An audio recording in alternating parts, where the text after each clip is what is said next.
So welcome back, culture lovers. I was just on Facebook a little bit ago, and I belong to a lot of groups that, they're comic book groups and different stuff, pop culture wise.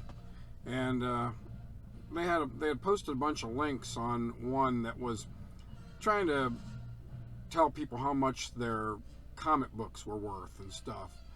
And there was a time when I've been collecting since I was 9 years old, and I'll unabashedly tell you that was 1975.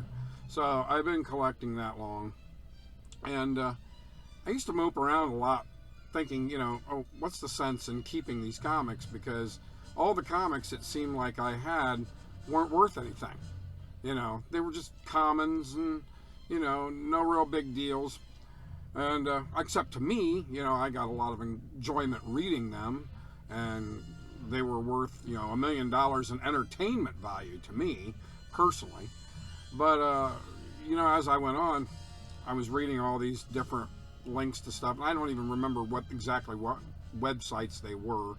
So I should probably post some links or something like that. But whatever. But what I think one link was, how much are your Bronze Age ones worth, which is a period in the 70s up to, I think, like the early 80s. And then the early 80s up to into the 2000s is called the Copper Age. So anyhow, that's the bulk of when I collected. So I looked back in and a lot of that stuff. I actually do have a lot of Silver Age from the 60s too. I haven't really looked into how much a lot of that's worth. I do know that a lot of my Silver Age stuff isn't in very good condition, because basically before collecting really took off on comics, there were no bags, and well, I don't think there wasn't bags and boards, way back when in the early to mid 70s, but could have been. I know they had slip cases and stuff like that. But anyhow, I went back and I looked through the Bronze Age and the Copper Age, especially the Copper Age. I looked at a lot of Copper Age stuff that I had, and I had no idea that it was worth as much as it is. So this is just an informative type video to say that if you collect comics, that some of these issues are now skyrocketing, whereas like maybe 10 years ago, they were hardly worth anything. You could find them in a quarter box, which they don't even really have quarter boxes anymore. After COVID, something happened to the collectible of comic books, is that they shot up through the roof in a lot of ways, for whatever reasons they are. There's multiple reasons why, but I'm not going to get into that in this video. But in some of the, I just went and randomly grabbed out a stack. I have total probably about 15,000 comic books in my collection. That's not the biggest collection in the world. I know, a lot of other people. I've watched a lot of YouTube videos and seen that a lot of people have much bigger collections than that. But this stack right here is, I don't know, in accordance to some websites, man, I probably got a few $1,000s right here in my hand, just with about maybe 15 to 20 comic books here. This one right here, which is actually Wolverine #1. It's too bad can't put that up any closer than that. But Wolverine #1, from 1987, I guess fetched about $1,500, $2,000 recently in some auction. Some of these you might be able to see. Well, this was the Wolverine miniseries that Frank Miller and Chris Claremont did back in the early 80s. All of these, especially #1, of course, has been going for a pretty penny. There's #2, there's #3, and here's #4. Now, I paid cover price for these. I bought these probably, if these were, 1982 or so? Yeah, and this is 1982, then I was around the age of about 15 at the time, maybe back into 16. Anyhow, I bought all these off of, right off the spinner rack, as and all you comic collectors know what a spinner rack is, or directly off a shelf or whatever. Let me see what else we got here. Oh, now, this was something else too that I was never really into.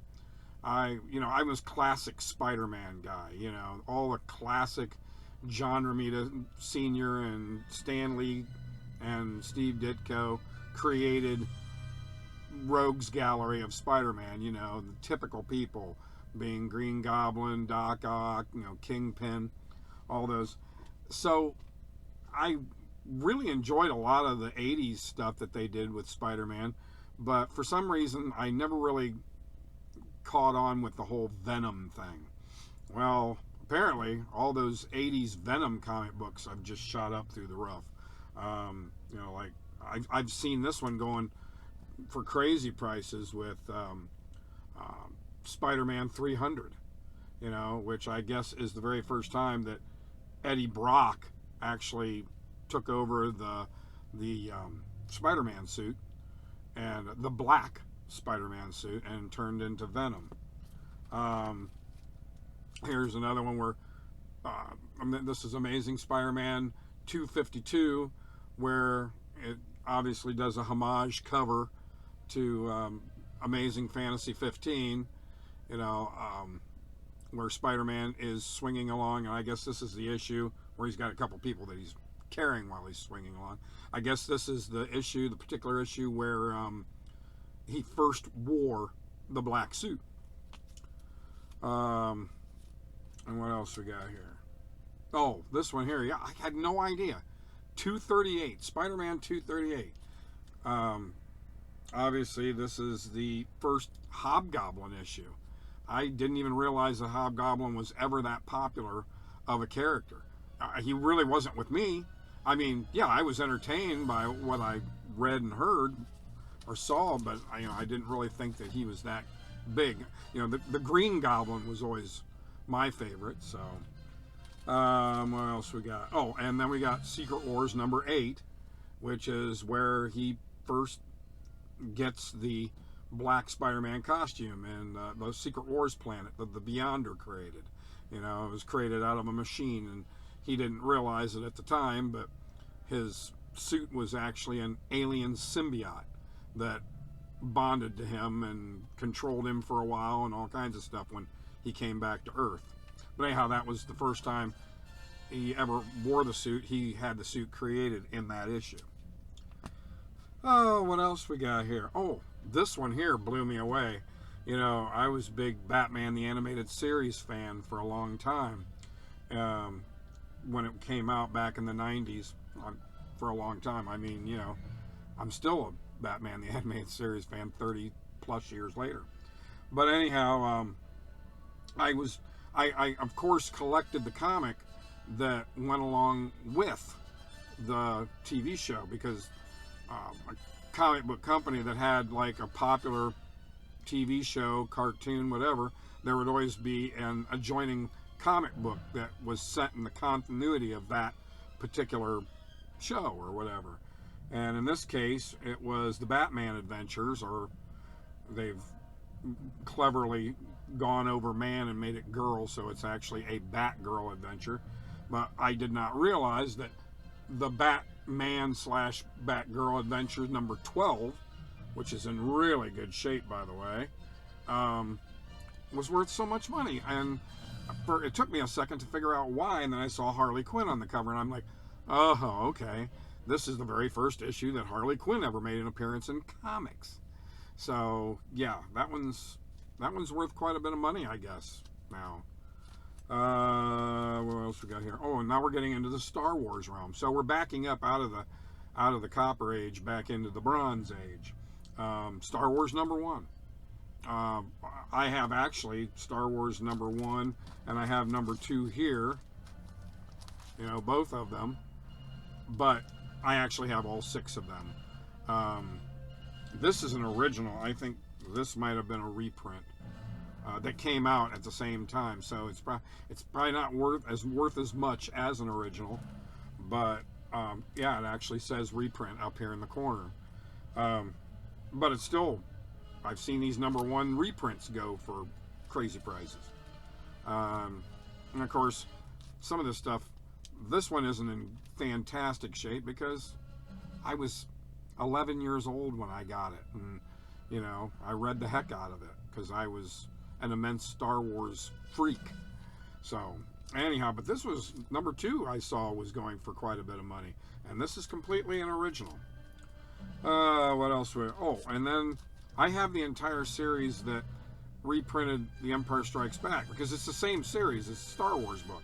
But by, I think, issue 39, the 3 years had passed, and now we were going on with the next installment of the Star Wars saga being The Empire Strikes Back. Well, they started that in number 42, that was still, says right here, continuing the official comics adaptation of The Empire Strikes Back. This is the one that has Boba Fett. And I didn't realize this was worth so much money until, this is the first comic appearance of Boba Fett. So, anyhow, I hope nobody thought that I was getting on here to maybe sell these. I'm not ready to sell yet. Maybe someday, years and years down the road. Or if somebody offered me crazy amount of money that I couldn't possibly resist, because as they say, money talks. But, and I am heading towards retirement soon, so we'll see. But anyhow, I'm not selling these books. I'm not showing them to sell. I'm mainly showing them if there's other older collectors like me out there that do not realize that some of these books are worth something.